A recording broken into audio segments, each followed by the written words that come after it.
Have you ever hit a moment where you looked at yourself and you thought, man, I am too inconsistent for God. I'm too up and down. My Christian walk is all over the place. What if I'm the only Christian, right, that he finally gets tired of and just casts me off? Right? Or maybe it sounds like this. If I was really saved, I wouldn't keep falling into this. God must be embarrassed of me, right? Everyone else is growing and I feel stuck. I'm stuck. I stay stuck. Maybe he's done with me. If you've ever thought those things, you're exactly who I want to talk to today, because the enemy loves to whisper this lie. God lets go of weak believers. He just casts them off. If you're not serious, he just lets you go. But scripture says the exact opposite. God never lets go. He holds on even harder when you're weak. And most Christians have two versions of themselves, right? The version that people see, and then the version they fear God sees. The version people see is the one that's serving and reading and excelling and fighting and showing up strong. But the version that you think God is looking at is unfaithful, inconsistent, struggling, and all our failures, and repenting again, and wrestling with old sins, and questioning salvation and doubting. And deep down, you're wondering, how many chances, right? How many chances until he stops giving me grace? Let me tell you the truth. If your salvation depended on your consistency, you wouldn't last a week. If it was up to us, we would have already lost it. So here's the lies, and here's the truth. The first lie is that if I wasn't saved, I wouldn't struggle this much.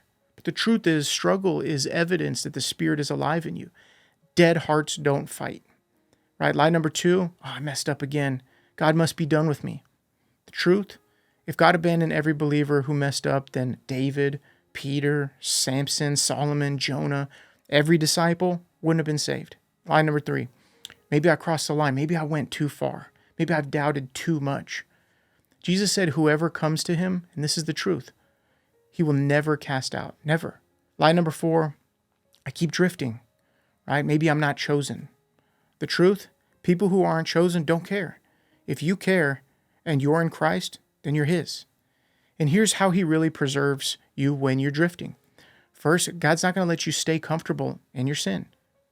You're going to have that fight. If sin hurts, if rebellion steals your peace, if your joy dries up, that's not the sign of a lost person, right? That's the sign of a loved person wrestling with the conviction.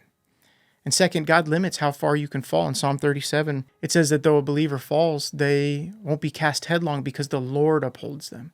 And you might fall deep and hard and often, but you will not fall away completely and ultimately. Third, God prays you through your weak seasons. And that sounds funny, but it says that the Spirit himself intercedes for you. Jesus is interceding for you on your behalf. You're being carried by prayers that you don't even know about. And fourth, God himself protects your faith. Jeremiah 32 says that God puts his fear in your heart so you will not turn away. You didn't save yourself. You can't unsave yourself. His love draws you back. His goodness brings you back to repentance. Every true believer who drifts eventually comes back. Not because they're strong, but because God is relentless in his love for us, and he keeps us. Philippians 1 says that he who began a good work in you will bring it to completion. God promises that he's going to complete the work in you. He's not going to just leave you as an unfinished person. Like, God always finishes what he starts. He always does what he says he's going to do. And your story doesn't end in your rebellion. Your story ends in your complete restoration. So hear me. You're not too far gone. You're not too inconsistent. You're not too weak. You're not too broken. You're not too damaged. You're not the exception to God's mercy. You're his, and he loves you. And that's why you care. And that's why you feel conviction. And that's why you're listening right now. If God meant to abandon you, he would have left you alone already, but he didn't. He's kept you. He's pursued you. He's protected you, and he's held you together. And he brought you here right now to remind you his grip is stronger than your drift. His covenant is stronger than your weakness, and his love for you is stronger than your rebellion. And what he started in you, he will finish. And you are not alone in this journey. If you need prayer, you can submit a prayer request on my website. And if you're not yet a ministry partner and you want to help me continue getting more gospel content out there, that'd be awesome, because we are reaching people all over the world through our nonprofit. Remember, the enemy wants to distract you with fear that you've gone too far or lost your salvation, but Jesus already paid for your sins, past, present, and future. So the only thing the enemy can do is try to get you to not believe that. And that's why together we need to walk in truth. We need to war against deception, and we got to stay sharp, because Jesus is coming soon.